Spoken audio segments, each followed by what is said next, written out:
we've seen some of the dramatic footage from your balcony, actually, Dan. What's the situation right now, at least where you are? Where I am right now, things have calmed down a little bit, but certainly just a matter of hours ago, it was pretty intense. I mean, I'm in town working. I've been here at a conference speaking, and today was the one day where I was going to relax on a beach, but that all drastically changed very quickly. I went outside and I saw plumes of smoke on one side of me, plumes of smoke on another, all around. Quickly looked it up and found out that there were multiple cars on fire. There was cartel stopping blockades on the streets, buses set on fire. There was members of the conference that I was at, attendees who had their own taxi cab pulled over, and cartel shot the taxi driver, murdered him right in front of them, set the car on fire, and they lost all their luggage, their passport. So people I know have been directly affected by this, and the scene was rather intense. I went outside of my hotel and saw smoldering cars and military men with, guns and ski masks driving around. And I wasn't sure if it was military or maybe it was the cartel, but it was pretty scary and intense to be out there on the scenes reporting on this. Because I don't know if this is going to continue to escalate or if this is going to die down. But from what I saw today, it looks like this is kind of showing no signs of slowing at this point. So this may continue to escalate. Yeah. Hopefully not. Yeah.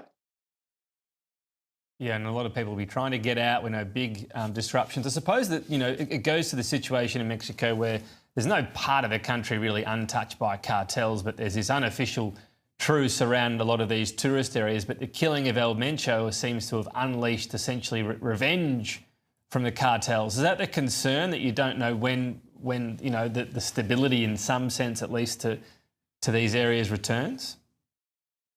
Absolutely.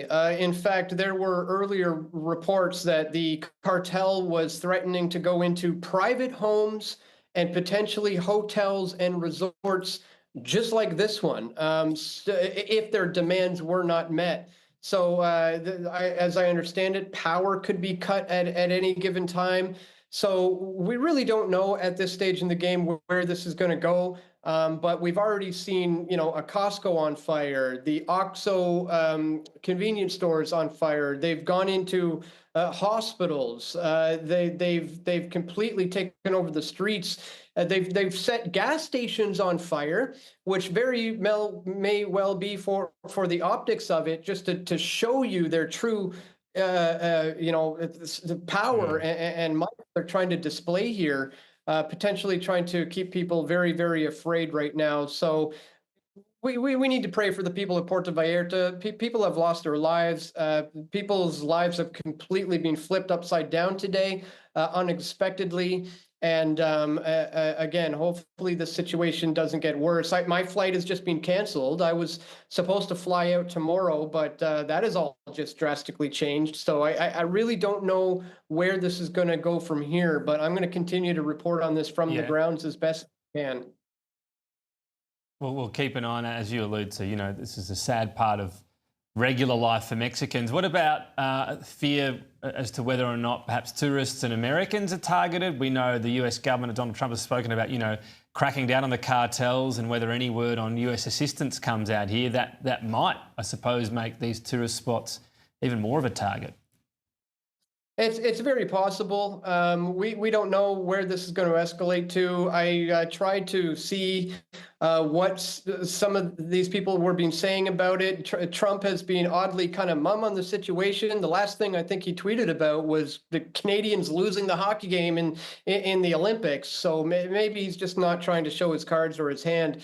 But certainly, if this is escalating into a military engagement here, things could certainly escalate, over the coming hours, days, and who knows how long. But yeah, it's not looking good at this stage. All the best to you and anyone trying to escape the situation. Let's hope, some normalcy is returned as well, as you mentioned, for the everyday Mexicans living there. Dan Dix there, who's recorded a lot of that dramatic vision as cartels seemingly taking revenge after El Mencho was shot dead in that police operation.